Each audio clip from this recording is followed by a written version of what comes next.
Okay. Now let me go ahead and spotlight Miss Brenda. Okay, Brenda, take it away. Well, good morning. Good morning, everyone. My name is Brenda Hatfield, and I'm your AARP Regional Volunteer Director for our South region. Before we start today's cooking show, let me tell you a few things about AARP that some folks are surprised to learn. Did you know that AARP is the world's largest nonprofit, nonpartisan membership organization with a membership of nearly 38 million members? We have a nationwide network of staff, volunteers, and partners in all 50 states, plus the District of Columbia, Puerto Rico, and the Virgin Islands. Yes, we're helping more than 100 million Americans, 50 and older, to achieve health security, financial empowerment, and personal fulfillment.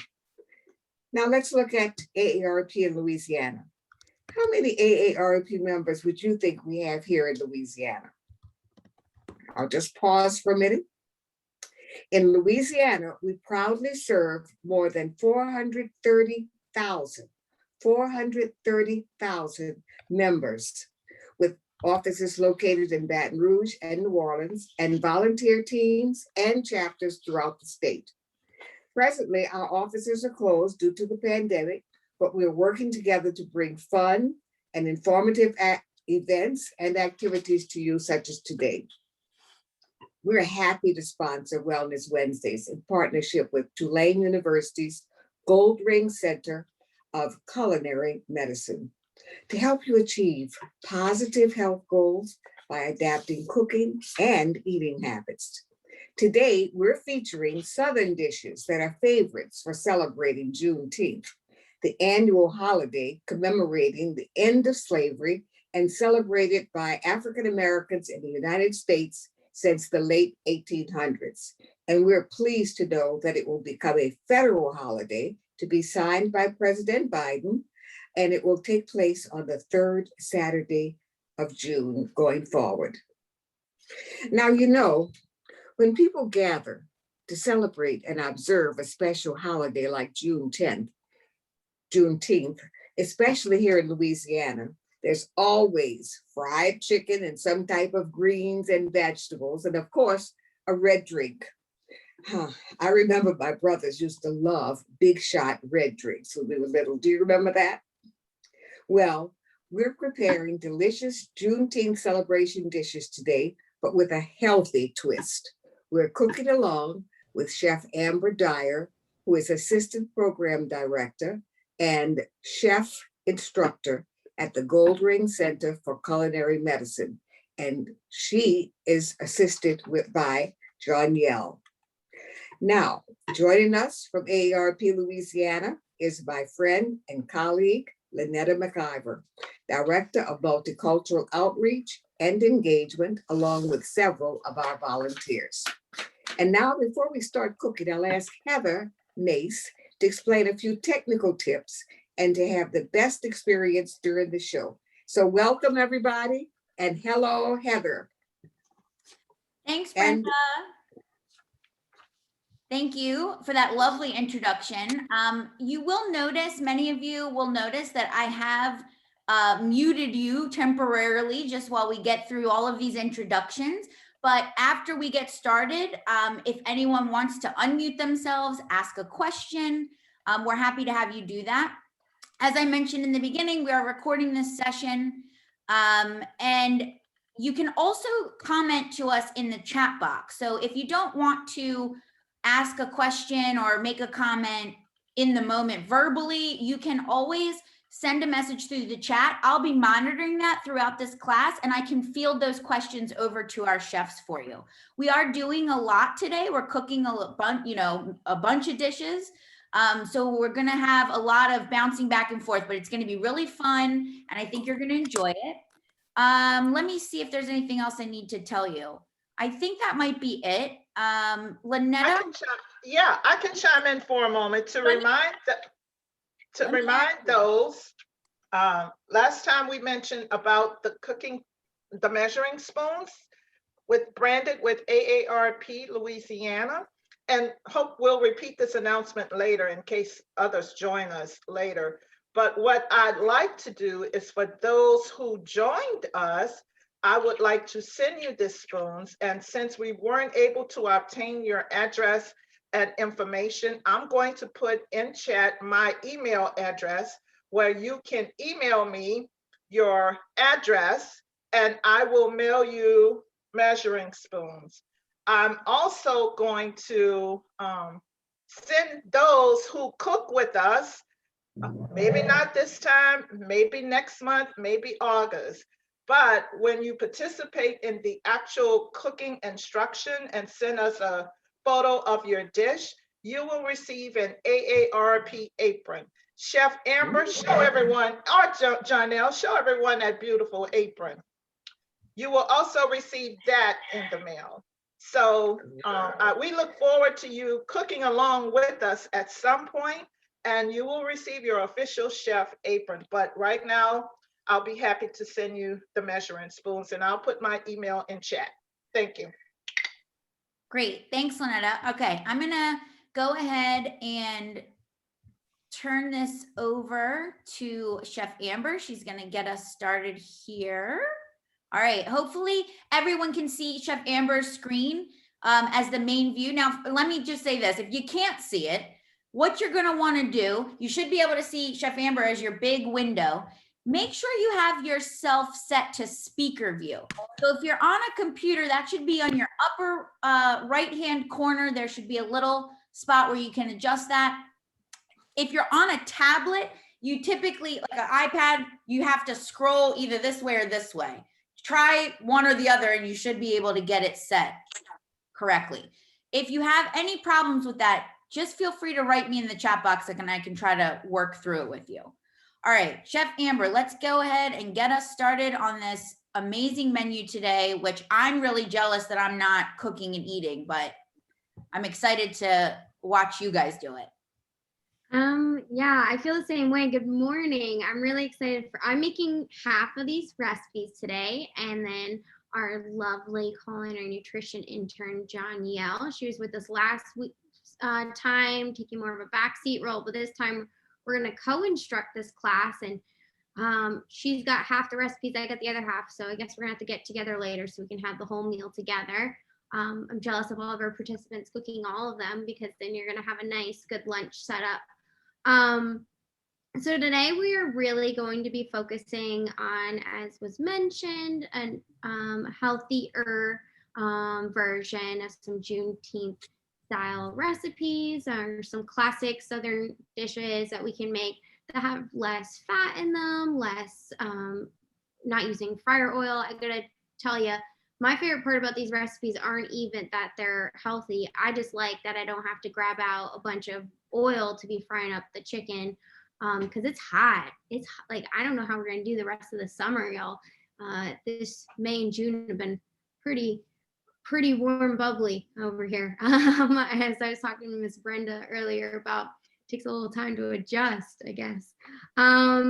So today we're going to be making fried chicken style 2 different ways. We're going to be doing an oven as well as the air fryer. It makes it really nice and crispy, and John will tell us all about those options later. It's a great opportunity to use out that air fryer that you got not sure what to do with.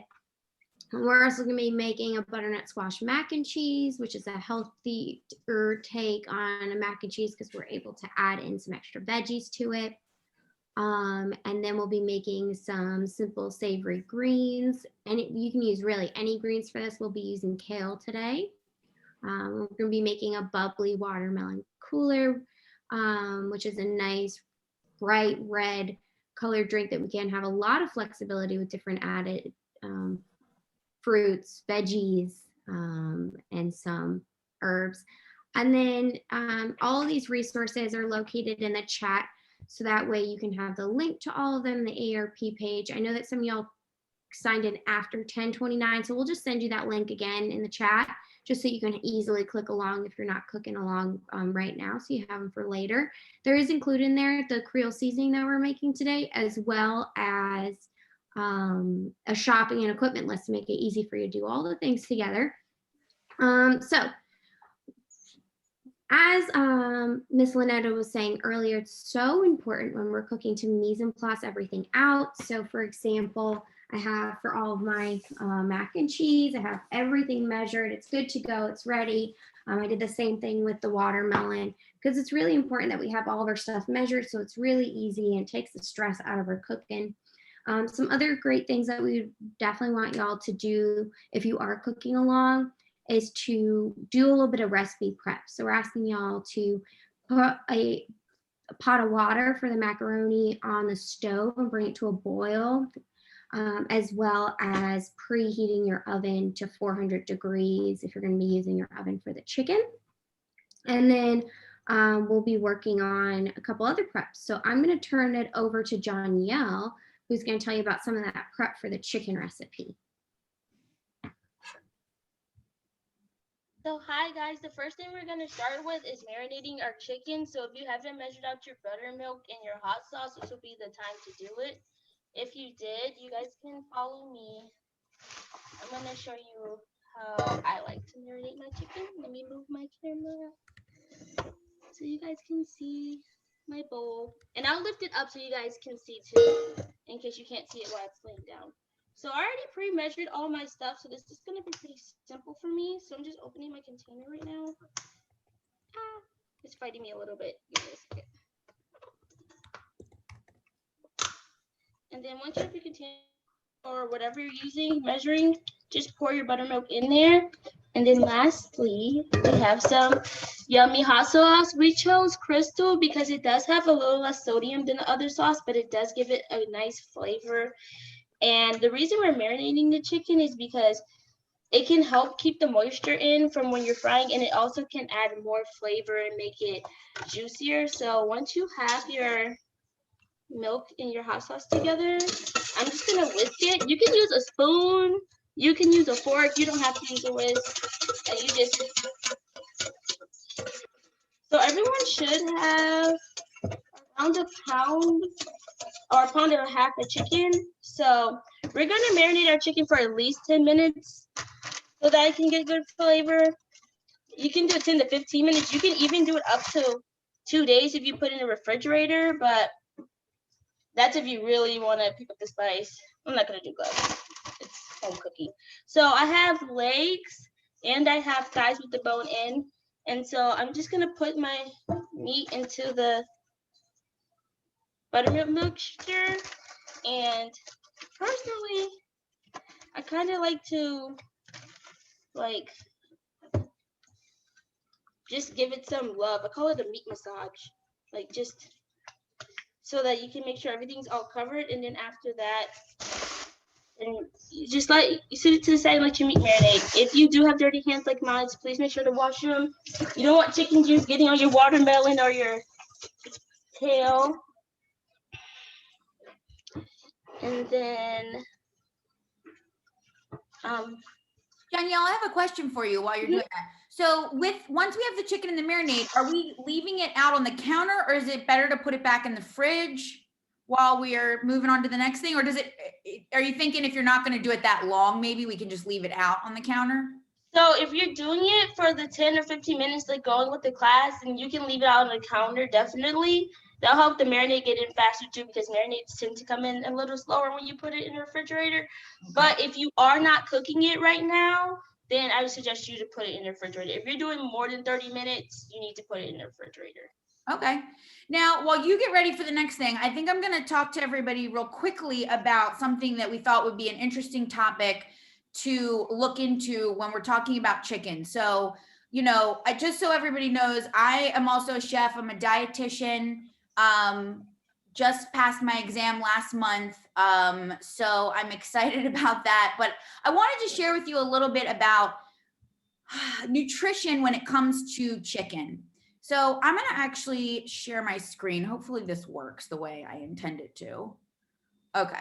Hopefully y'all can see this. And actually, let me just make it bigger here. Okay, so this is a little analysis that I did. Thanks, Amber, for the thumbs up. I never know when these things are working right. This is a little analysis that I put together because I was curious myself. You know, a lot of times people get the impression that we only can, you know, do boneless, skinless chicken breast if we're trying to be healthy, right? We know that it is typically, you know, lower in fat. So we go with the boneless, skinless chicken breast. I personally really don't love a boneless, skinless chicken breast, both from a culinary standpoint, as well as an eating standpoint. You know, they are more difficult to cook. You know, they're not forgiving at all. You can have a boneless, skinless chicken breast go from being perfect to overcooked very quickly. I really like thighs personally. And if I'm doing boneless, skinless, I tend to go with a thigh. So I wanted to do a little bit of a comparison here so we could look at the nutrition as well as some price consideration. So if you look here in the far left, I have the boneless, skinless chicken breast. I then looked at what the difference is if we're talking about bone in, skin on. And I know Danielle, for this recipe, it's fried chicken, right? So we want bone in, skin on. That is traditionally what we would use in fried chicken. And so I wanted to compare both the breast and the thigh in all of those different forms. And you can see here, I think when you're talking boneless, skinless, if you look, you know, it's not that much difference. Now, these are based on the USDA Food Nutrient Database. So I have the ability to look that up and figure out what it is. These are based on 4-ounce portions. And that's, you know, a pretty small portion, but it is what the recommendation is for proteins like this. So just know that if you're eating a bigger piece of chicken, you might need to add some to these numbers. But if you look, you know, particularly when you're talking about the fat between those two options, you're talking about a difference between 3 grams in the breast to 4.5 in the thigh, 0.5 to 1 for the saturated fat. As well as the fact that those boneless, skinless thighs are actually cheaper than the breast because, you know, the breast is the thing that's like the most desirable, the most popular at the store. I also just would like to point out that, yes, we are going to get more calories and more fat with these bone in, skin on options. But still, at the end of the day, these numbers are not that high. And I think that if you are enjoying a piece of homemade fried chicken, you know, this recipe that we have the nutrition on the back page of that for you so that you can see exactly what the breakdown is. But, you know, it's not something that you have to avoid completely if you're watching your health. I think it's all about moderation, and it's not something we eat every day, and we probably don't eat a whole bucket of it at one time. But I think especially when you're cooking at home, you're going to be able to save on some of the extra calories, the fat, the sodium, just based on how you prepare it. So hopefully that is a little bit of good info for you. Let me stop this. Let's go back. All right, Danielle, are you ready to talk about your next thing? And so is Walgreens. Yes. Okay. So now I'm gonna show you guys. First, we're gonna do the flour mixture with the Creole seasoning. So if you guys didn't mix up your seasoning, this would be a good time. If you did, then you can just follow on to me. It's pretty simple. So we have the 1/2 cup of flour right now, and I have it in my container already, and then I have my 2 tablespoons already measured out. And so just like what I did with the buttermilk mixture, you just need to mix it in, and this is what we're going to use to dredge our chicken. And then also I'm going to show you guys how to So So I'm Danielle, do you want to tell us a little bit? Do you remember what's in that Creole seasoning? So in the Creole seasoning, there's a whole bunch of spices, which is good because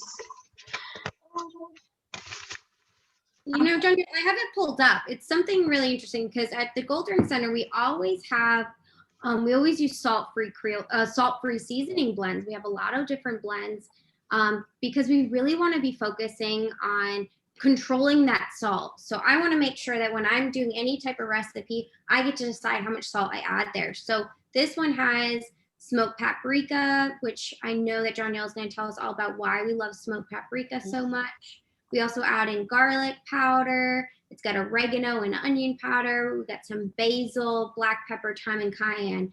So really the majority of this is our paprika, our garlic, and our oregano, and then less so on our onion powder, basil, and black pepper, because we really want to have it to be a complex flavor blend. And we really love making spices batches and bigger batches so we can keep it on hand. I have a spice rack behind me, and I have about 6 different spice blends that we made from the Goldring Center.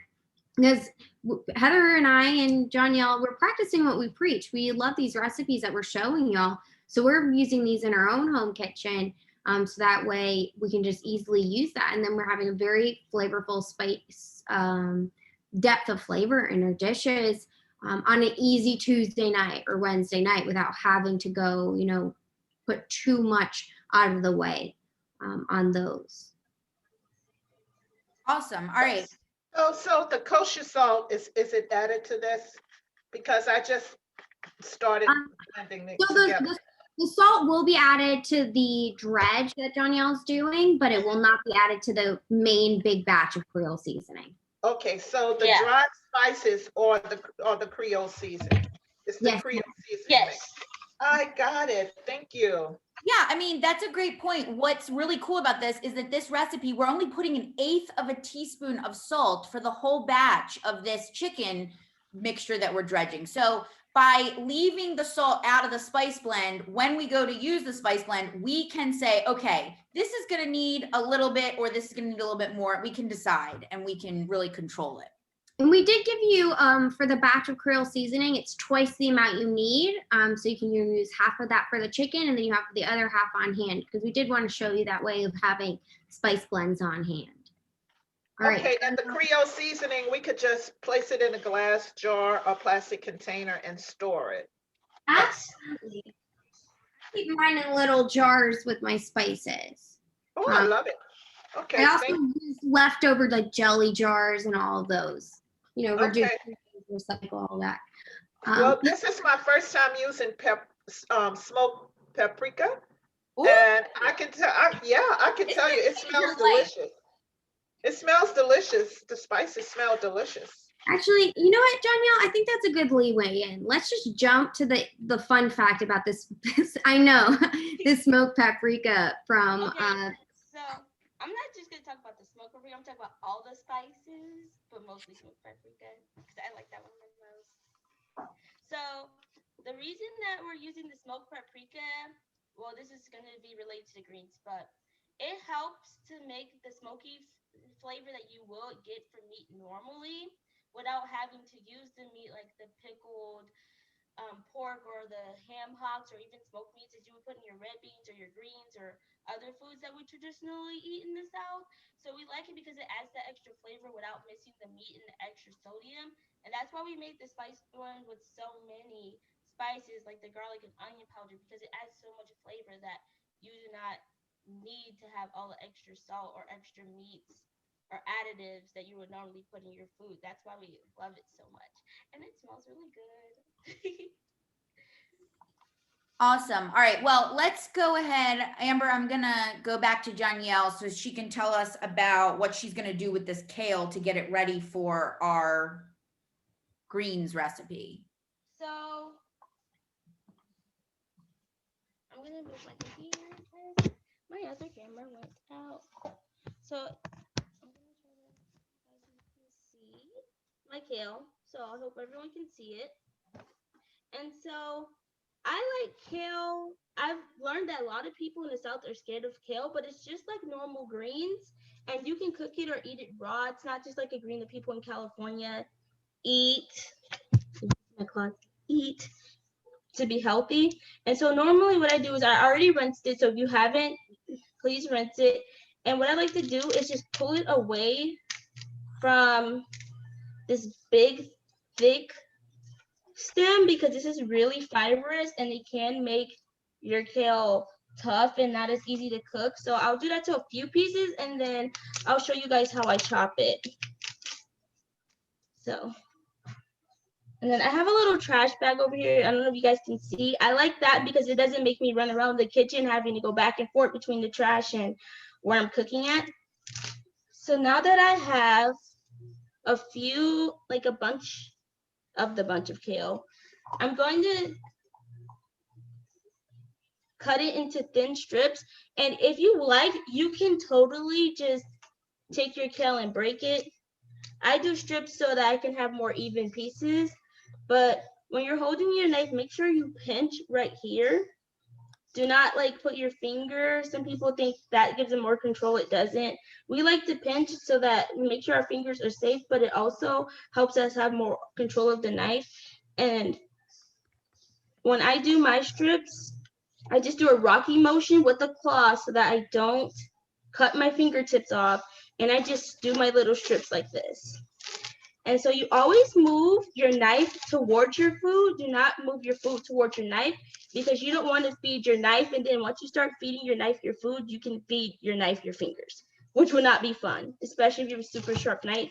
And so I just do strips like this, going straight down using the rocky motion, and you'll get little pieces, like little strips like this. And I like it like that because it all cooks evenly and fast. So that's like my best way of using kale. And I love kale because all the vitamins it has in it. It has like vitamin A, vitamin K, all dark leafy greens do. And so you can totally make this recipe if you don't have kale or for some reason you don't like kale. You can do it with the collard greens, the mustard greens. You can do it with Swiss chard. And another dark leafy green that I like to use is spinach. And that's good for people who are beginning in the dark leafy green phase because it's really mild in flavor and it's really good either raw or cooked.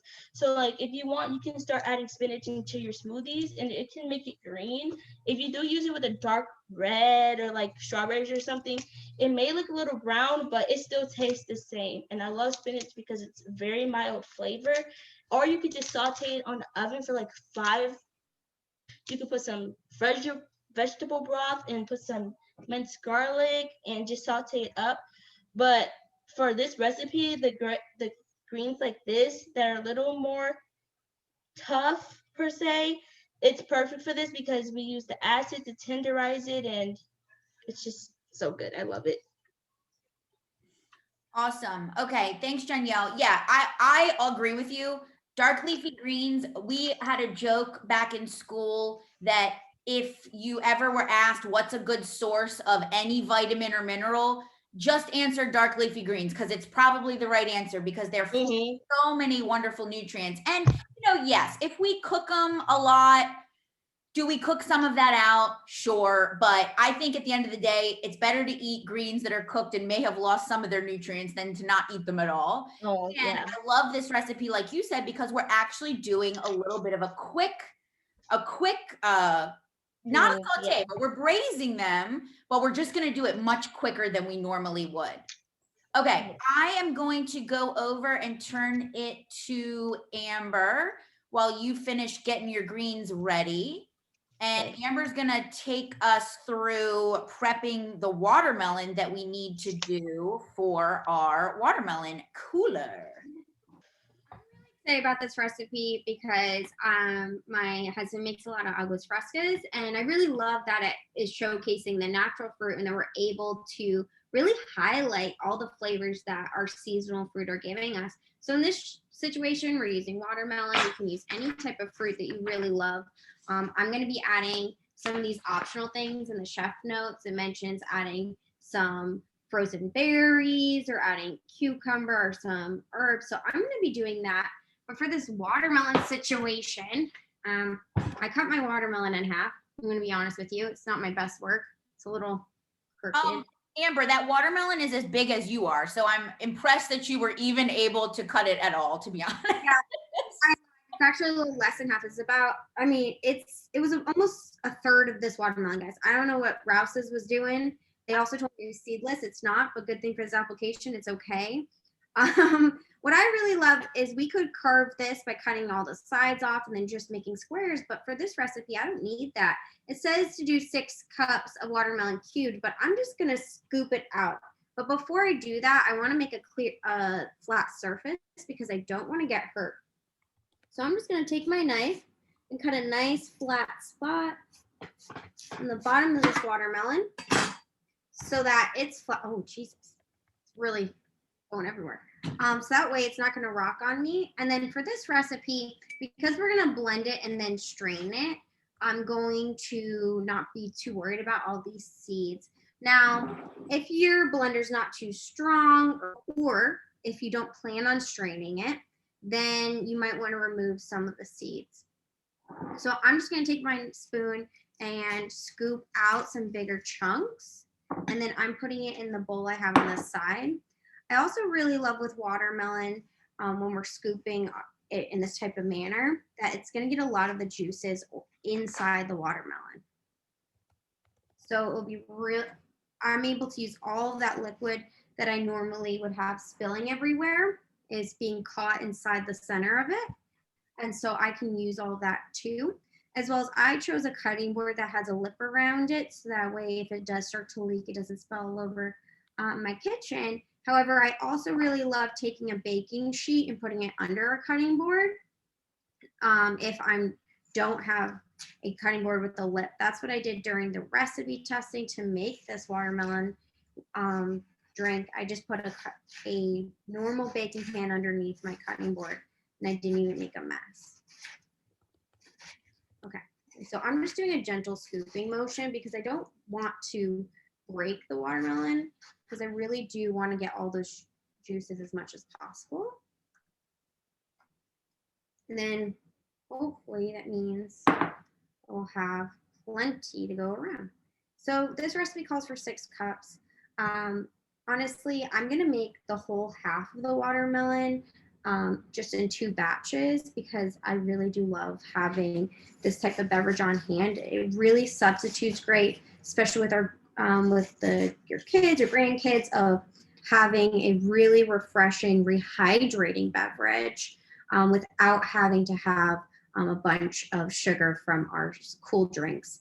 And then the other side of it is, with the heat of the summer, it's one of those juices like orange juice, watermelon juice. They tend to refresh us up quicker because they have electrolytes that help us feel rehydrated without having to get it from something like a Gatorade or other excessively sweet beverage. Okay, I got all the watermelon I need for my recipe, so I'm going to put this to the side. And I really want to point out, I can freeze all of these pieces. If I'm going to do that, I would put them all down on a sheet tray and then put it in the freezer, and then let them all harden, and then take them out and dump them into a bag. This is something that we do a lot with our fruits and vegetables at the kitchen, because when we're thinking about, I always joke that I'm a lazy chef, but it's really just about time, how much time I have to cook. So I know today, when I only need half an onion for my macaroni and cheese recipe, I'm gonna cut the whole thing, because I want to use the rest of it, put it in a container in my fridge, and I'm more likely to add vegetables into my dishes when I'm cooking during the week if they're already pre-cut for me, so that I don't have to take out all the equipment again, whether it mean I don't have time, I don't want to wash the dishes, whatever it is.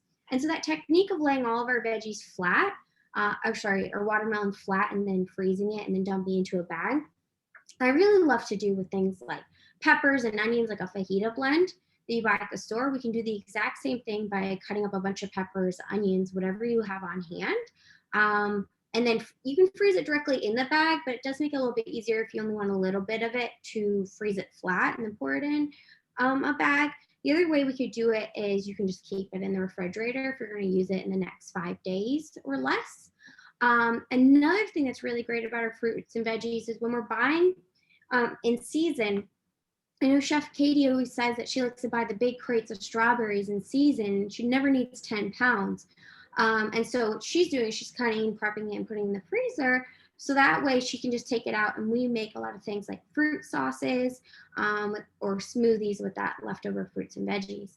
The other side of it is we could easily take smaller amounts of things. Like if we did make a fruit sauce, or if we did take our vegetables and maybe we make a chimichurri or a pesto, we can put that in an ice cube tray and pour it in, let that freeze, and then crack it and put it into a bag too. So that way we have all these, we have our frozen veggies we can drop in a pan, and then we have the frozen chimichurri or pesto that's the equivalent of our sauces, right?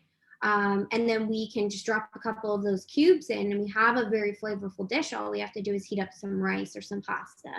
And so techniques like that are really great because if you're going to put the effort in to cut a quarter of something or half of something, why not just finish it up, put it in some type of container. These containers that I keep my butternut squash in today, I just put a lid on it and put it directly in my freezer as is. And if I don't know if I'm going to use it during the week, I'll cut all my pepper, put it in there, leave it in the fridge. And then if 2 days later I haven't used it yet, I can stick it in the freezer and not pay any mind to it. Or if I put it in the freezer, within the next 2 days, I can drop it in the pan. So it's really where you have room for it and where you can find that cross-utilization. And something like this means, like for today, we have a whole onion, but one recipe needs half and one needs a quarter. So we can just cut that whole onion, use it in the different recipes, and then have a little bit more on hand. And so this is something that we're trying to be thinking about with all of the recipes and meal prepping that we're doing for the week. What recipes can we best cross-utilize?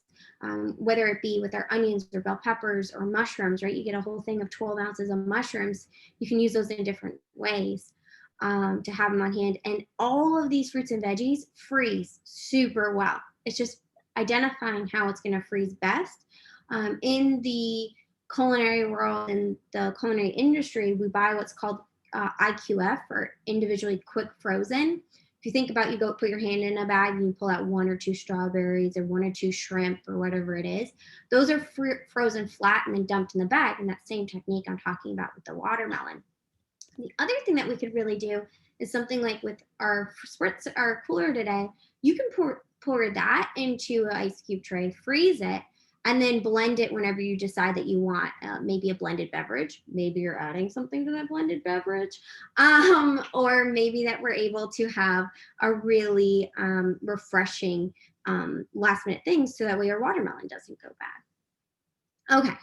So that's some quick things about those veggies and whatnot. I do also like to note, you'll notice while I'm cooking, I'm always mise en placing. Like I said, prepping. Mise en place means a place for everything. I have everything pre-measured, but I use the containers that I mise en place. All my prep containers are the containers I'm going to put my leftovers in. And I really like this because I hate washing dishes. Every time I cook, it's not my job to wash the dishes. When I don't cook, it's not my job to wash the dishes. I'll do every other chore. But if I'm using these containers to prep, I can then put my leftover mac and cheese, which is exactly what I'm going to do, directly into these portions, put the lid on and put them in the fridge. And because there's only 2 of us that live here, I'll keep a couple, put the other rest of the containers in my freezer. So I have a quick meal throughout the week, or maybe next week, because if you think about, you make 10 cups of chili, right? You by the 5th day, you're like, I'm all set. So if we do that ahead of time, if we know that we are like that, then something like this mac and cheese, I can do the same technique and put some in the freezer so I have something tasty later. The other side of it is I really, as I mentioned, kind of lazy. If I have that big container or something, if I have a big container of mac and cheese in my fridge, I personally will not scoop out a serving to make a little lunch container to take to lunch. And then I'm at work and I'm hungry and I'm either getting really hangry and Heather's like, you need to have a snack, or I have to go buy something, right? So if I have these pre-portioned in the amount that that our recipe says and have them in the fridge, I can take that container quick on the go in the morning and then have that for lunch. And so I've already avoided those obstacles that I know that I have. So if it's something I encourage that whatever obstacles you find are barriers to your making more meals at home or eating more meals from home, identify those and then see how we can work around it. And then I know I'm not the best shopper because I go to the store and I want to buy everything and I can't stick to a list. So what I try to do is I try to meal plan how I can eat the whole week. And then I get really excited about what we're going to eat that week. And I try to stick to that. Or we'll be like, I need 3 vegetables, but we'll buy whatever's on sale. And so I'm able to mix and match. So it's really just trying to identify maybe making it fun or maybe just making it more accessible that way. Okay, I think I talked your ear off on that. Amber, you know what I want to add to that? Just one little thing. The thing I like about what you said about doing your like little pre-portioned meals that you know are then grab and go and super easy.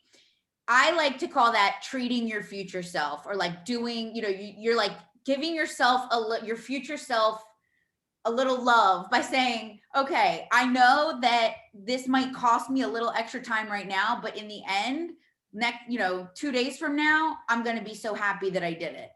Awesome. All right. So I think we're checking in with everybody. Is anybody cooking along with us today? I think Lynetta's cooking. Is anybody else cooking live on this class, or some people are probably going to cook later, I would guess.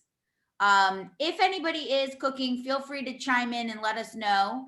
And then Amber, I think what we'll do is move on to our next step. Yeah.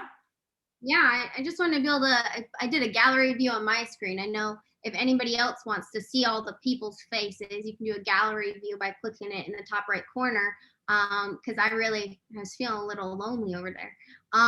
But so that way I can see your faces. And if you guys have any questions at any point in time, please unmute yourself, throw it our way. It could be related to the dish. It could be something that's a little bit off topic. If you just want to write it in the chat, Heather will throw it our way as well. Yes, I have 2 questions. First is there an alternate to using white flour for the chicken? And the second question is, what is the portion of the herbs and spices that were used for your salt-free Creole spices?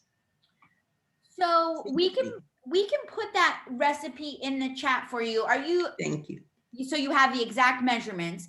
And then as far as the flour substitute, are you looking for something that is not wheat-based, or are you just looking to not use the white flour?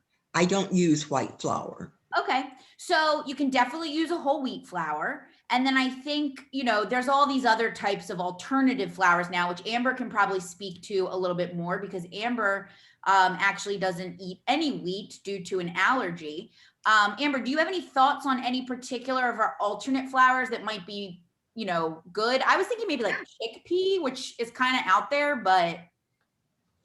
So I really like cassava flour or chickpea flour. Those are things that are really easy to get, but I also love them because they have a lot of added protein, like plant-based protein. However, there are a lot of traditional fried chicken recipes that use cornmeal, or with a mixture of like cornmeal and corn flour, or cornmeal and cornstarch. So if you do like corn, that's a great way to do it. And then cornstarch also makes it really crispy.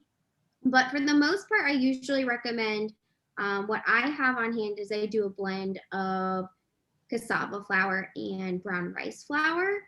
So that way I have a little bit of multiple textures, because one gets more crispy and one more so coats well. The other thing I've done is I have made this recipe by buying like breadcrumbs and then just blending them in my blender until they're a powder.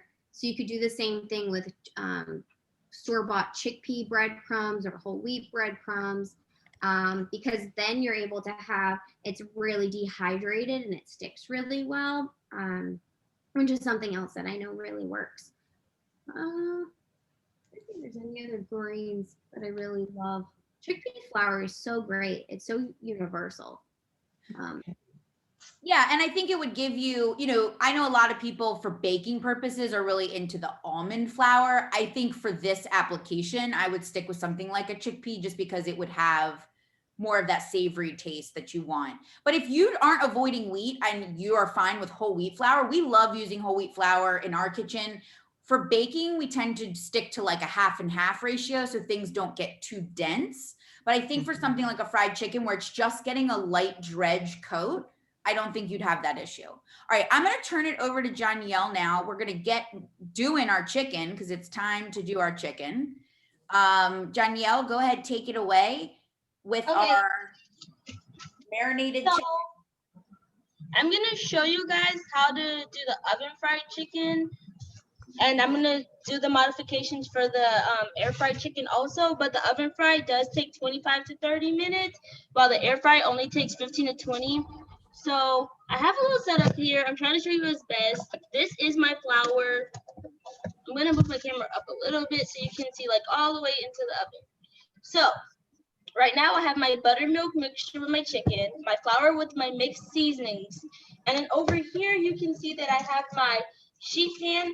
And personally, I like to put the parchment paper because it's easier to cook. I mean, easier to clean, not to cook, sorry guys. But if you don't, it's fine. And then I have this little frying rack so that my chicken drippings can go down onto the parchment paper and not sit in its juice and make it soggy. So the first thing we're gonna do, because I tend to forget, my first step is going to be use some Pam spray or non-stick spray if you don't use Pam. And I just spray down, give a light spray to your drip pan because that helps the chicken from not sticking. So now I'm gonna teach you guys how to dredge chicken. I'm gonna start with the leg and then I'll show you guys how to do the thigh, which is pretty much the same. So what I do is I kind of like to let the milk drip, but sometimes it takes too long. So you just wipe it off and I hold it like upside down. And then as you can see, I put in my flour like so. And then I just like to move it around so that it's evenly coated. And then if you are putting your chicken into, let me wipe my hands, sorry. If you are putting your chicken into the oven, you do need to give it a light Pam spray. So I lay it down and Pam spray it on one side and then I flip it over and do it on the other side. And you'll do the same thing for the thigh. So if you are putting it into the air fryer, you would do the same step. And I have an air fryer cam over here so I can show you guys. So you take the thigh, put it in the flour and I mix it around. And let me open my air fryer so you guys can see. But for the air fryer, you don't need the extra oil. You can just put it in. And I'll give you guys a little information on why. So while you guys are dredging all your chicken and stuff, you can just listen to me. So the difference between air fryers and ovens is that ovens use a heating element, which can either be electric or gas. So the oven's heating up slowly, and if you have a convection oven, it has a fan making the heat go around.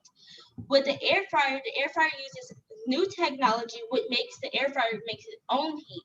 So since it makes its own heat, it can cook faster.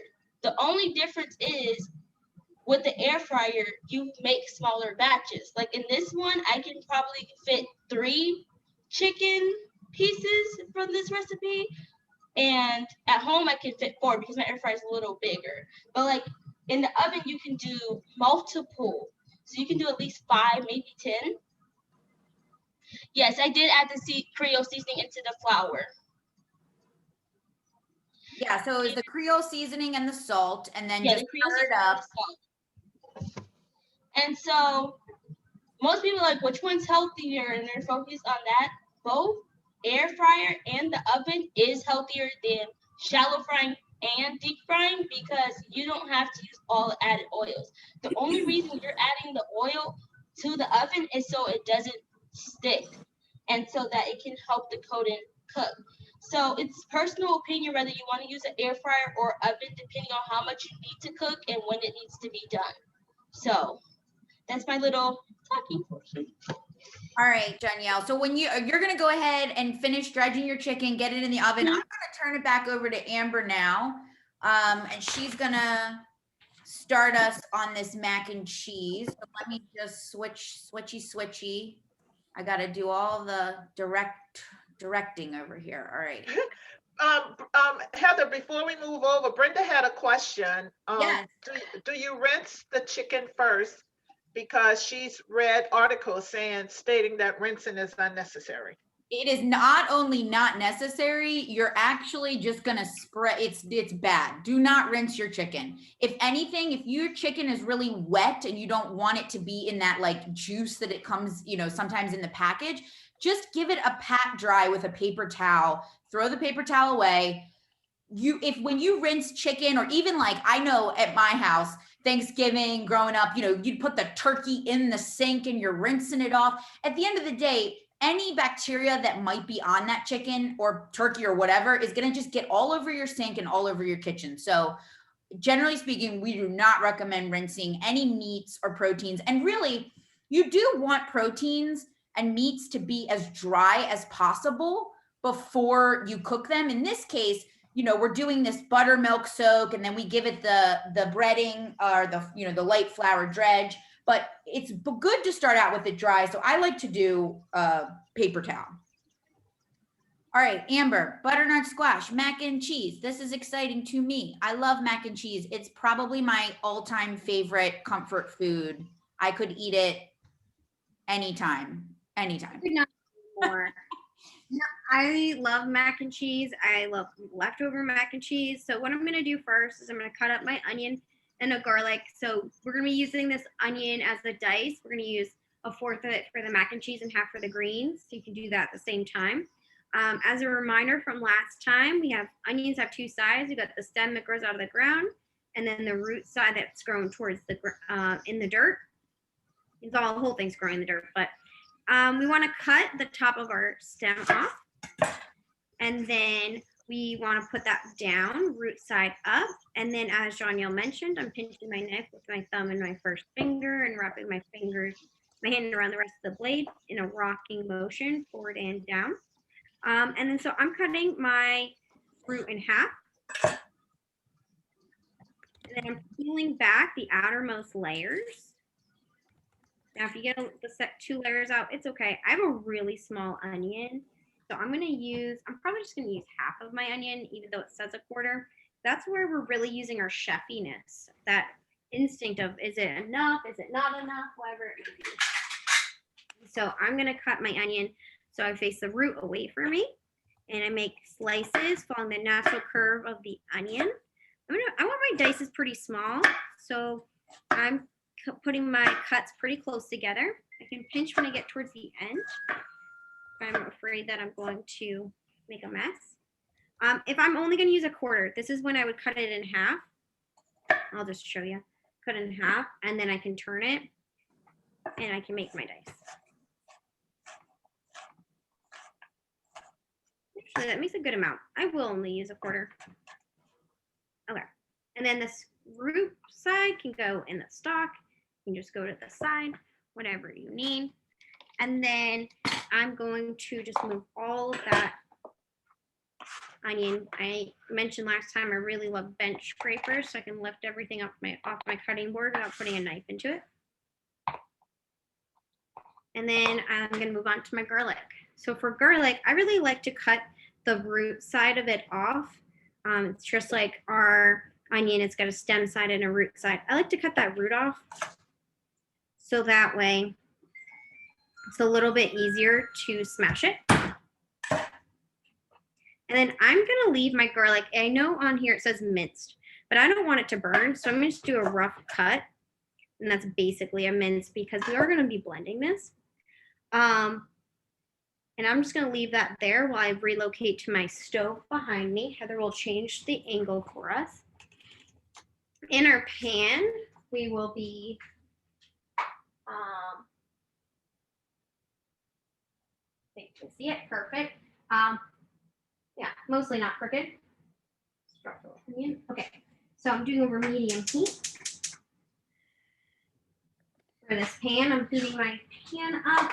And when I do this, I'm also wanting to make sure my water's almost ready for the pasta. So my pasta is going to take a little bit longer than the recipe says, just because it is gluten-free. So I may or may not get to do the pour over, but that's okay.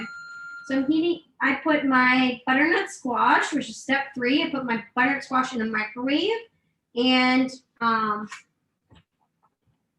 that out until it was soft. And then my pan is getting hot. I'm adding my oil. It's 1 teaspoon's worth. I'm going to use my very handy dandy AARP measuring spoons that y'all can get, which are actually super great because they're nice and square, so they level off well versus round ones. Miss Lynetta, you did a great job picking these out. And then I'm waiting for my oil to get nice and hot before I add in my onions. Oh, excellent. Oh, it's a little hard to see into my pot. It's just water.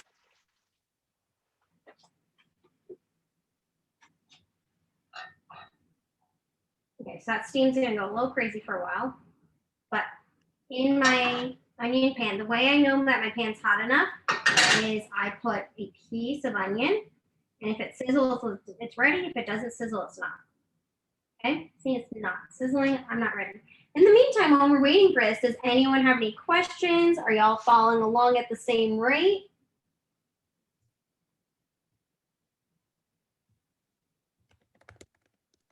I think I'm good. You just defrost your squash, right? You don't let it go too far, right? You want it to be really hot. Okay. We're gonna put it nice and hot and like ready to go. The great thing about frozen veggies is they're already pre-cooked. So if you thaw them, they are ready to eat. So we're just gonna put that burnt squash directly into our blender. Okay, so I'm waiting. I'm putting my hand over the pan to see if it's hot. It is radiating heat, so I bet you can add that onion in. It's sizzling. I'm not sure if you can hear that, but hopefully you can see it. I'm gonna add in all of my onion.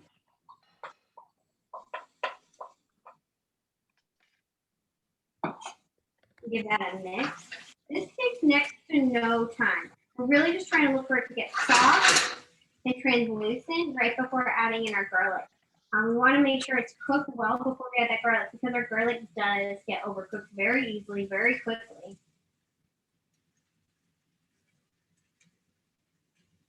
And so the heat from our onion and our heat from our butternut squash are going to be the two things that are going to melt our cheese in our blender. So we do want them to be nice and hot.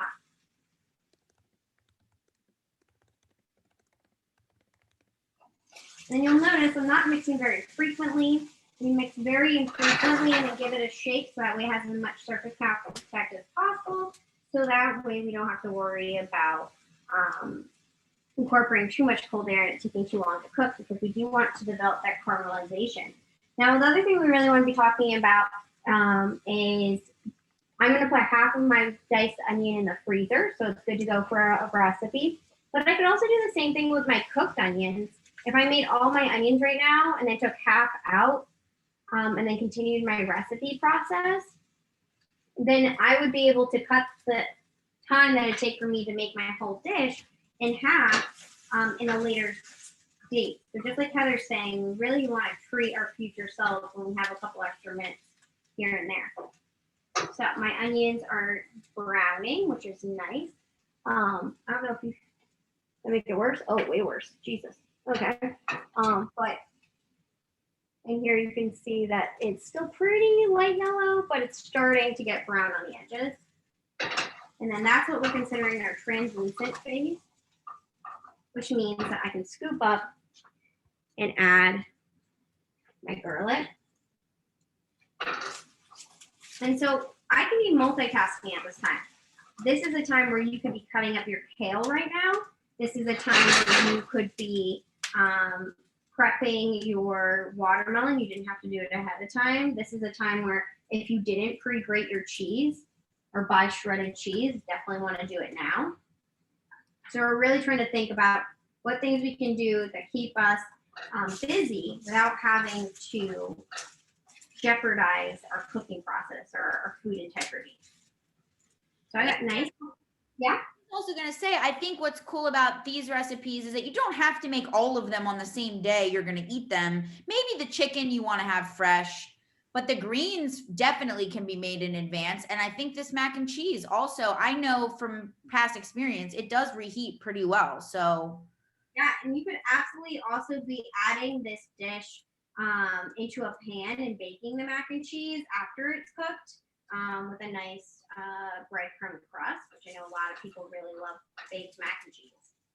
So you could just do this whole process, put it into your baking dish, and then put that in the fridge, and then just pull it out, put it in the oven day of, very much casserole style.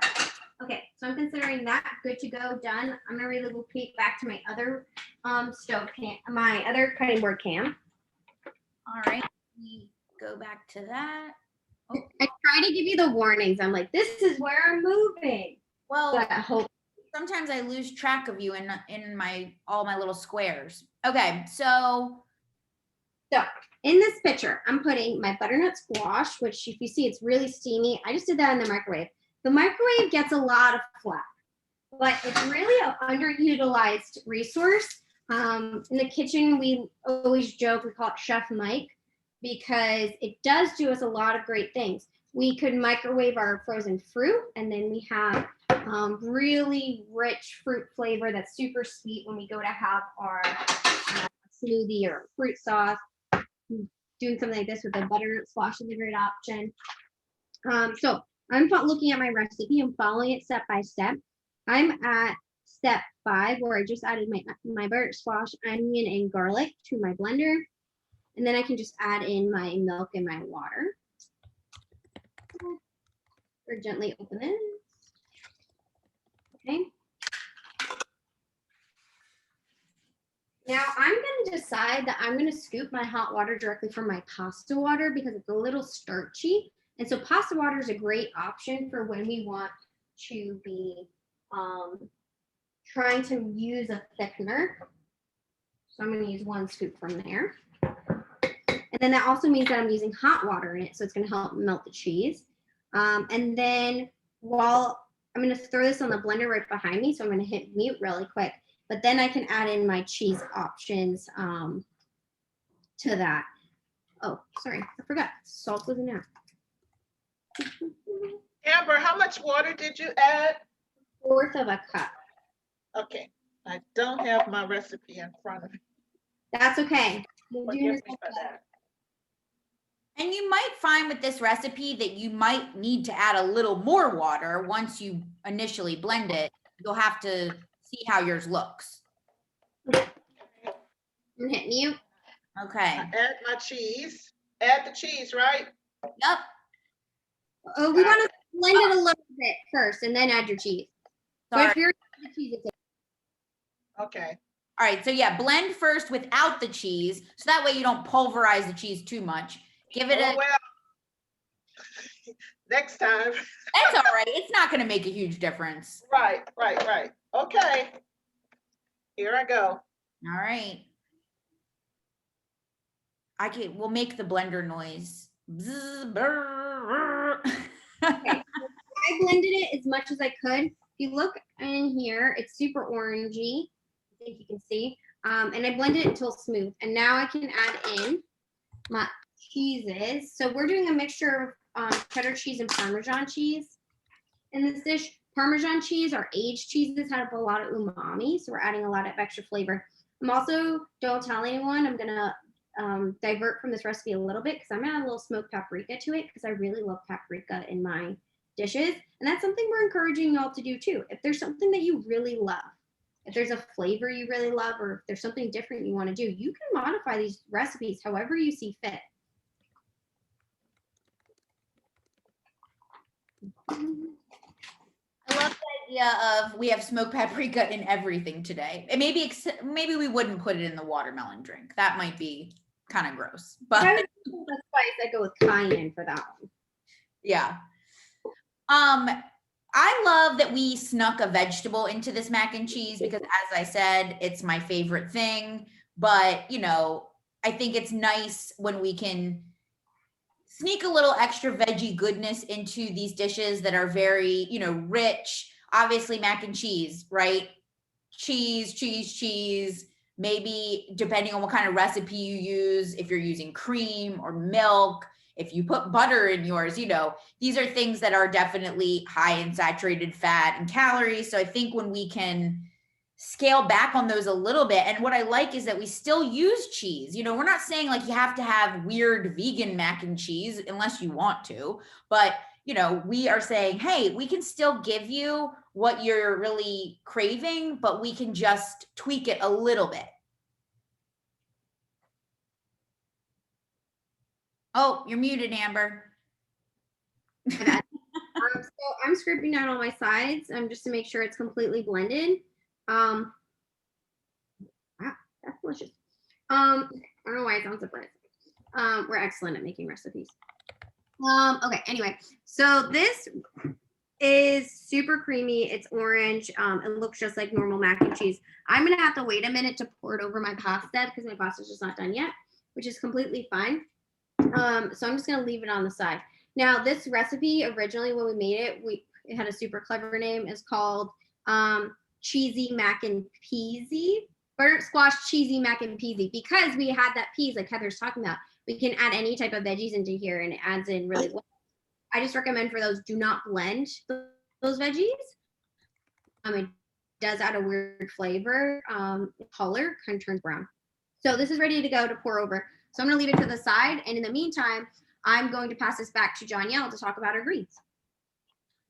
All right, Janielle, let's You go. caught me in action. Give me 2 seconds. I'm taking, if your chicken is in the air fryer, it might be time for it to come out. All right, let's get that You chicken can out. go to my air fryer cam if you want. If you want to see Yep. it out. I am. Just give me a second here. All right. Oh. There Ooh. we go. And then I'll hold up my little plate I have so far. And here's my air fryer chicken. You guys can see, right? Yeah. Very trying cool of you. I'll show you on the other camera. There we go. There we go. There we go. I was trying to squeeze everything into brown once. and crispy. So, yeah, I'm excited.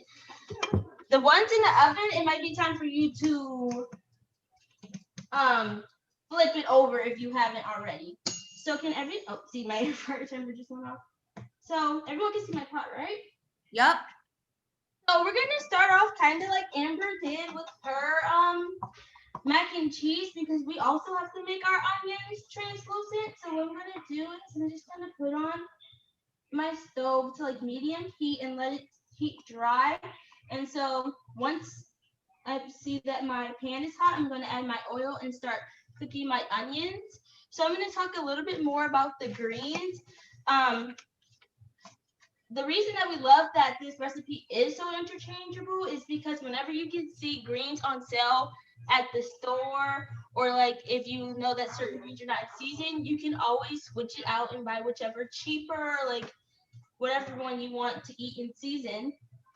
I also love that it has all the vitamins, like we said earlier, which vitamin A it has, which can help with your vision.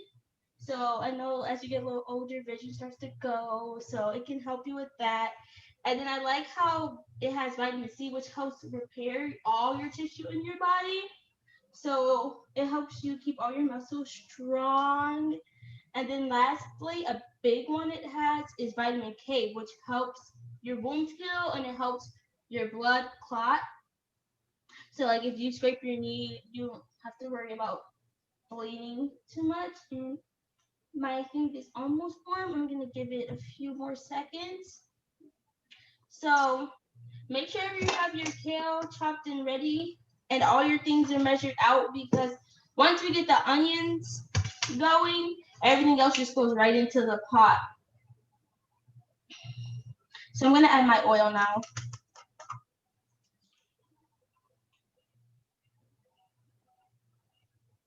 So we talked about why we liked vinegar, but you can use any acid, including lemon juice, because the acid is what breaks down the greens, making them more tender, even quicker than normally cooking. And it does add that tangy flavor that we were talking about earlier.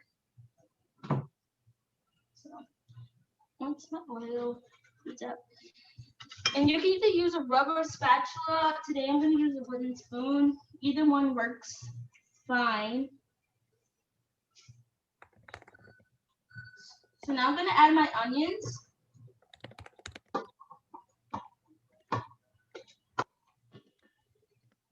Which I mentioned, you guys dice your onions. And I'm going to have my kale sitting in my little bowl ready to go once these onions start going. Does anyone have any questions? Is everyone all caught up? Like, I think we're good, Janielle. I will say oh, does anybody have a question? I'm sorry. Is there someone in the comments?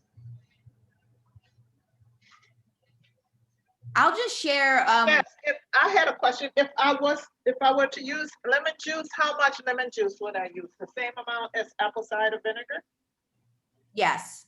Yes. Okay, Yep.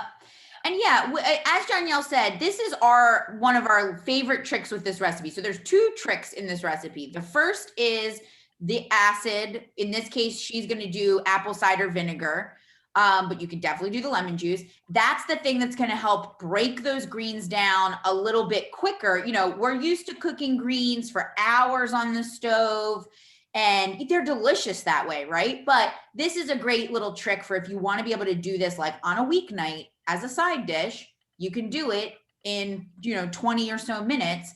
The acid really helps break the fiber in the greens down. And then the second trick is the one Danielle talked about earlier on, which is that smoked paprika. And we're like, as she said, if you've never tried smoked paprika and you're only used to the regular, what they would call sweet paprika, or sometimes it's referred to as Hungarian paprika, smoked paprika is a very different thing. And when you open it up, as Lynetta was kind of saying earlier, it's like you smell it. It has this really rich, smoky quality to it. And Danielle, do you want to tell them about the other recipe that we use it in? So we like to use it in our red beans and rice. I don't know about how your family makes red beans and rice, but ours have a lot of meat. It has like the sausage, the pickled pork. Some of my family does it with the ham. So we use the smoked paprika in it because one, it helps you cook the beans faster because you don't have to cook down all the meat. And two, it helps you cut out the extra salt that might be in the pickled meat. And it helps you cut out, well, I know that sounds sad, but like meat in general, because meat's supposed to be kind of like, most people think it's the big part of the plate is meat, and then the vegetables are small and the grains are small, but it's actually supposed to be opposite. Like half of your plate's supposed to be fruit and vegetables, and meat's just kind of like this portion of it. So it helps you cut meat out in meals that you would like typically add it that doesn't necessarily need to have meat to be on its own. Right. And we can also, we can say, look, you don't have to get rid of all of it, right? If you still want to use a little bit of the smoked sausage or some type of meat, you can, but maybe dial back from what you normally do and then add a little of that smoked paprika because it gives your taste buds a similar flavor. But honestly, when we make it completely vegetarian and we put the smoked paprika in, people are always really shocked in our community classes in particular. They're like, whoa, I cannot believe that you did that. So Doris is asking, is it give your beans a different taste though? I mean, I don't think so, not in a bad way. I think it really works. We've done it a bunch and people really love it. I mean, I know at home, I like to do a combination. I want a little bit of that andouille sausage in my beans when I do the red beans, but I just don't use as much. I might do like half of what the recipe says. So if the recipe says a pound of beans to a pound of meat, I go to like half a pound of meat and then add a little, even just a little sprinkle can do the trick. And it still adds. So, my greens are ready to go in. My onions are translucent, and then if you can see, they're starting to brown. So when you add in your kale, you want to put it all in, and you might have to add actually like in sections if you have a smaller pot or if it's too full. So I'll show you guys. For me, for example, I'm gonna make sure that my onion mixture is covering my kale and start cooking it down a little bit. And then as I'm mixing it, I'm gonna just keep adding the little bit I have left because it is a little bit. And so once you get your kale going and you have your onion mixture covering it up, and by onion mixture, I mean the oil in the ovens in case anyone's confused. I don't want to confuse anybody. And then after this, let me just do this last scoop. These kales are really simple. You only have to cook it for 10 to 15 minutes.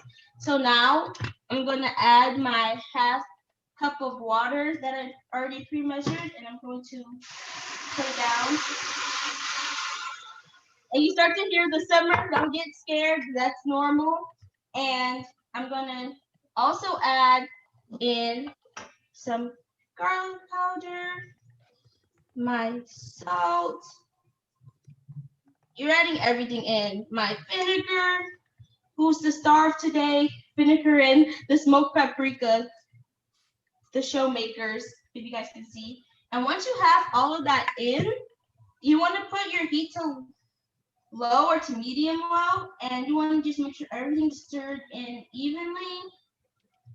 And you're going to put your top on and let this steam for 10 to 15 minutes, and make sure you stir it every so often because you don't want the greens to stick to the bottom of the pan. And if you do notice that they are sticking, you want to add water, not oil, because part of the recipe is trying to cut out the amount of oil that we are using. So you add a few teaspoons of water as you go along. And just make sure you're mixing and that your greens are cooking down and that nothing's sticking.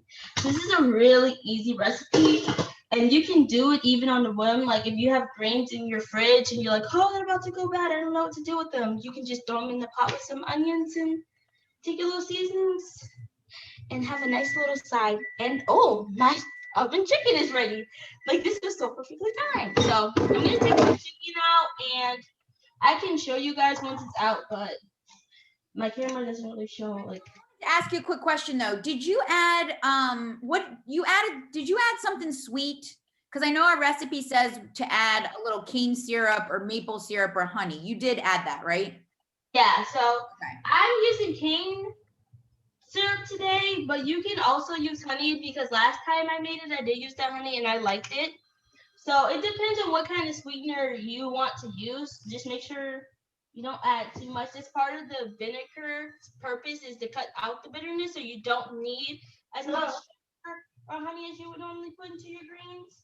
So yeah, I'm sorry, Heather, I forgot, but I did. Yeah, I just wanted you to be able to explain that the honey, you know, if you think to yourself, oh, you're putting all this vinegar in your greens, it's going to be really, you know, sour and acidic. We do put a little bit of something sweet in there to balance it. You know, we do the same thing in all of our salad dressing recipes. You'll always see a little bit of honey or maple syrup. The liquid sweeteners, you know, like those tend to work best. We love the cane syrup here, obviously. All right, so Geraldine's asking about are you saying how long should we bake the chicken? So if the chicken is, sorry, I have to take it out of the oven. If the chicken is going into the oven, you'll do 400 degrees for 25 to 30 minutes, making sure that you do flip the chicken in between so that both sides do get the even crisp. If you're doing it in the air fryer, it needs to cook 15 to 20 minutes, and you do not need to flip it halfway, both at 400 degrees. So that's really good point. I like that, you know, we see the difference there, what the benefit is to using an air fryer. I know I worked with some folks at a cardiac rehab a few years ago who were following a really strict vegan diet, and it was hard for them because they were people that didn't, you know, they wanted to eat all the things that they know and love, and they really liked the air fryer because it was a way that they could get that crispy, you know, texture, you know, even if it was just roasting potatoes or something, you know, you really can get a much crisper product in an air fryer, partly because it's blowing all that hot air around inside. It's making this convection. So if you have a convection oven, I would say don't even bother getting an air fryer because it's basically the same thing. I know I have a toaster oven that has a convection feature. So when I'm doing something that I want to get some extra crispiness, I just turn it to that convection setting, and it is nice. So you can cook it faster because of that, and it gets crisper. Yeah, my favorite thing to put in the air fryer is actually zucchini. You just cut into little slices, and I put very little oil and a little bit of seasoning, and it comes out, you know, most people don't like zucchini because it's soggy, but it's not soggy when you do an air fryer. It's more of a crispy. Yeah, I love that idea. I also know a lot of people like to do their crispy Brussels sprouts in there too. Mm-hmm, those too. Danielle, I'm going to turn it over to Amber so we can show this watermelon drink real quick, and then we'll come back to you at the end so we can see your plate. Yep. All right, let me turn it over to Amber here. All right. Excellent. So for today, I'm doing the watermelon spritzer. Now I have one. I did do a bit of TV magic in my fridge so I can show you the differences of two different versions. I put more than 6 cups of watermelon in here because why not use what I have scooped? And then I'm also going to do some of the additives. So for this one, we talk about, it's always going to have the watermelon. We're doing 1 lime. Now, Miss Lynetta and I and Miss Brenda, we're all talking about what do you use for zesting? What is a zester? What's a grater? So mine's small. It's called a microplane in the culinary world. If you have something bigger that you could like grate cheese with, that's fine. Mainly the point is to get some of the zest because the zest is where the most concentrated. So I'm going to take off as much zest as I like. I like all of it, but really it's however much you want. Now with citrus, everybody thinks that the flavor's in the juice, but really the flavor's in that zest. Very similar to our fresh herbs. Most of the flavor is like our fine herbs like parsley, cilantro, dill. Those all have most of the flavor in the stems, not in the actual leaves. So it's the same type of concept. This is how we do if we wanted to add like a flavor to, let's say if you really like lemon poppy seed pancakes or something. Or if you really like lemon flavor in your salad dressing, and a lot of times if we add acid to those applications, then it's going to turn and make the milk curdle or whatever it may be. So what we do in the culinary world is we use all the zest we can so it has the flavor without causing any problems to the recipe. And then from there, I give my lime a roll. So that way I can just put it directly into my watermelon spritzer. Now I have this very nifty squisher is what I'm going to call it. And I'm just going to put that directly into my pitcher. That's the official name, a squisher. I think it's called I don't know actually what it's called. A citrus press squeezer or sure. Press. That is one kitchen gadget that I do like having, even though I'm kind of generally not into like one use gadgets, but it is one because you do squeeze a lot of citrus that I like it. I feel like I get all the juice out with that thing. Yeah, absolutely. And then I'm going to put in mine the optional cucumber. Now, if I want all the fiber, if I want all the nutrients, I leave the skin on. However, I'm going to take my skin off only because it's going to make my spritzer not a pretty color. And so it'll be a little bit more of a brown, which is fine if you just want it to be flavorful. But if you want it to be a red drink, we want to be mindful of this application. So I'm going to remove all those peels. These peels are great if you put them into water. You can have infused water. I'm just cutting some bigger chunks to put in with my watermelon. And then I'm also going to add mint in mine because I really love having a nice minty flavor. I'm not going to add my mint in until after it blends a bit because I really want it to be a little loose. If I want it to be a little loose, but I am cool with it being completely blended in. So I'm just going to add the leaves, but not the stems directly in that pitcher. And then, Heather, can you mute me for a second while I blend? Maybe. Hold on. Oh, I can't even hear it, Amber. It's like the quietest sounding blender ever. It's a fancy blender. Oh, now I can hear it. What I wanted to say though, while she was blending this is that when we did a test batch of this, one test batch, we did just plain watermelon, no extra stuff in there. And I have to say, it was very delicious. So if you want to do just watermelon, go for it. The cucumber adds a little something extra and the mint adds a little something extra fancy, but I really actually liked the batch that Amber made that was just all watermelon juice. Very sweet and refreshing, but not, it didn't taste like a sugary drink. It tasted like a delicious, just natural watermelon drink. Yeah, I agree. Okay, so I'm just going to put a strainer. This is what we call the fine mesh strainer. Putting that directly into a bowl, and then I can just run. I want to run my juice through it while it's still frothy, so it catches any of those bits that I don't want. Now, Amber, do you have to do this step? What if I don't have one of those strainers? Can I just skip it? So you got a couple options. You could skip it. Okay. put it through a coffee filter, which will just take a little longer. I personally, if I was going to do this on my own time, I wouldn't strain it, but it just separates. So it looks almost like an Italian soda type of vibe where you see the pulp and then the bottom doesn't have it. Personally, that doesn't bother me. Can you just, if you have it in a container and it separates, can I just shake it back up again and then pour it over ice? Yeah, right? Now, technically at this stage, it would be considered aguas fresca, okay? Which is made in a lot of Hispanic cultures with any fruit you have on hand. So in this case, this is how red it is. I don't know if you can see, like, it's bright red. It's the same exact color as my whole watermelon. So from there, you can put ice in your cup. But then I want to put, I'm just going to dab the top just so that there's no film. So I'm going to put equal parts this watermelon juice. Amber, the color of that is beautiful. It looks like the AARP red. Yeah, it is. It absolutely is. And then I'm doing equal parts that and seltzer. We do the same technique in our kids' classes. We call it Rethink Your Drink. So that way we're able to have the bubbliness, but also the flavorful. So then when you look at it, it's bubbling. And so it has a nice refreshing flavor. We do have an option on there that if you want to, you can add some sweetener. If you're going to add sweetener, add it to the watermelon while it's blending. But I'd recommend blend it, taste it, and then add some in.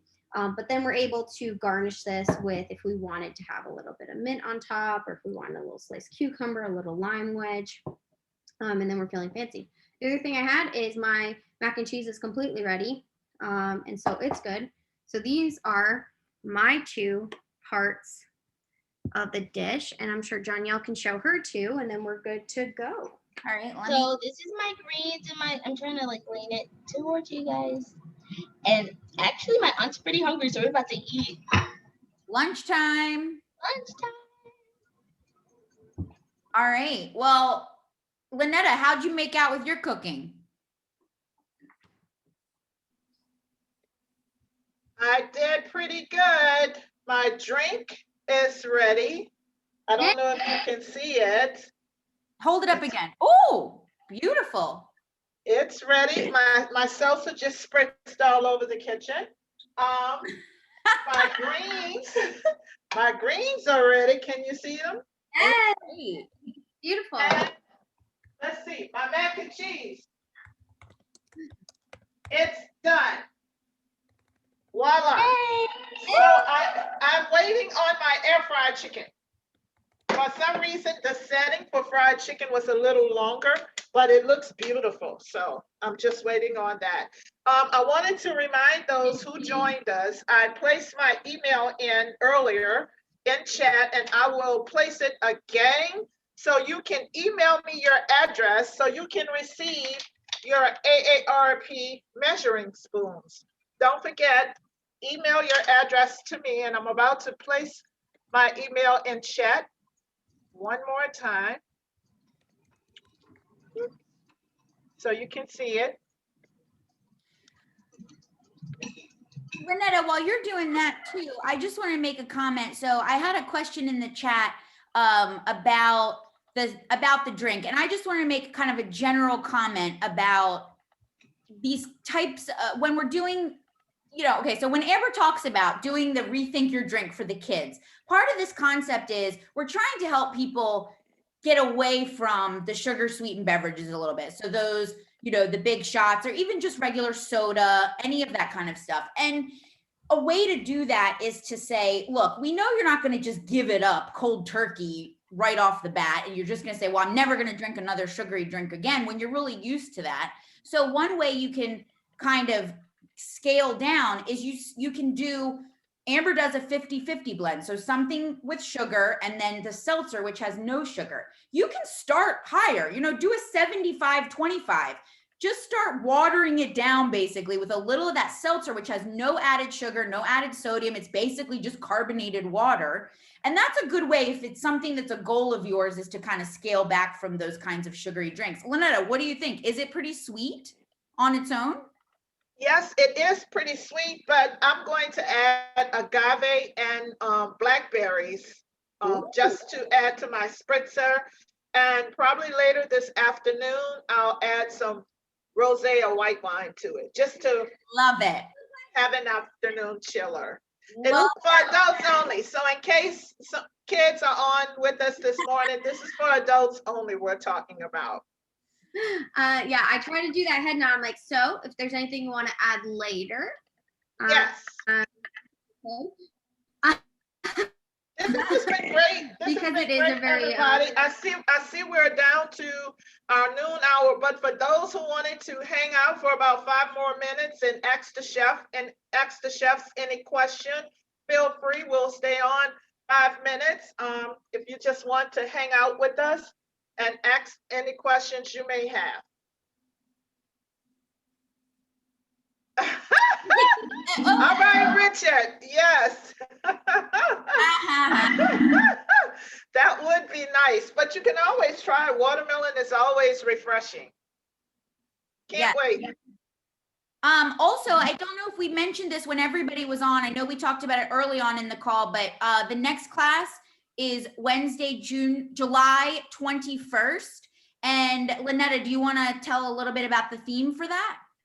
Yes, on Wednesday, July 21st, it is a class that we're preparing. Since we know it's summer, we want you to bring your children or grandchildren into the kitchen, because we're going to teach them how to prepare their own healthy desserts and snacks. It's not only for kids, you can join also, but this is a great opportunity to bring in your grandchildren or even your children to join us in July. Looking forward to it. And for those who missed the other announcement, we really want to encourage you to cook along with us. We send out the invitation, and on registration, there's the link to go to the Gold Ring site so you can start purchasing and preparing your ingredients so you can cook along with us. And for those who cook along with us, similar to what you saw me do today, and show your dishes, you will receive an AARP apron. So Amanda and Janelle, show them those beautiful aprons. I will mail you your AARP apron, because then you're an official cook with us. You're an official chef. So thank you for joining us today. As I mentioned, Mr. Richard and Sandra, thank you for that. Don't forget to email me so you can receive the measuring spoons. I will also have other things that I can send you on future shows. So we appreciate you joining us, and we hope you join us again. Heather, Amber, I'll turn it back to you. As always, it's been great. Thank you, Janelle. You were excellent. Really appreciate it. Thank you. And thank you, Lynetta, for bringing us this program. And thank you. Dr. Brenda, you're still with us.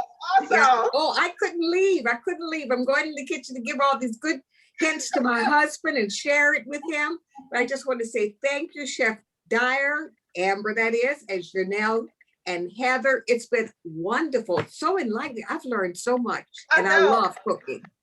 Look, my takeaway today, I always get something, was to cut that part off the watermelon to make it flat. I said, oh my goodness. So thank you. So that's what I've been doing wrong.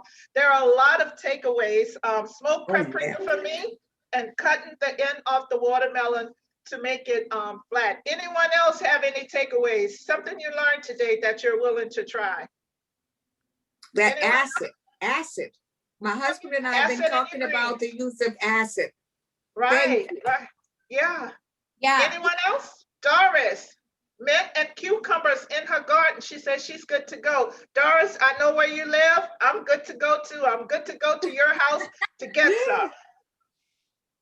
Anyone else? Chime in and chat, or you can unmute your mic. I've been dicing onions all wrong. I learned a little bit about dicing.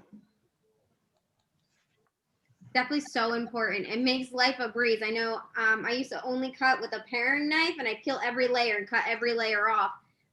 First day of culinary school, they're like, oh, sweet thing, no. Makes life a breeze for sure. It makes it a breeze. And I also appreciate you showing and focusing on how to prep and store, because usually for me, when I think about preparing a meal, it's the prep work I dread. It's the cutting the onions, the veggies, even the meat. So very good program today. Learned so much about chicken. So no longer will I purchase the boneless, skinless breast. I will try other options. Very enlightening. Really appreciate it. Thanks, everyone. Geraldine said, I will try kale as a vegetable. All right, that's what I have today. And it tastes delicious, especially with the smoked paprika. Very good. That's awesome. And I love that you're already drinking it in a smoothie. That's wonderful. Good deal. Okay, bye, everybody. Thank you so much. Thanks, Heather. Thanks, Amber. Thanks, Bye, Chanel. everybody. Thank you. Bye, Gloria. Have a good day, Bye. God everybody. bless. Bye. God bless. Happy Juneteenth. Bye, everyone. Bye.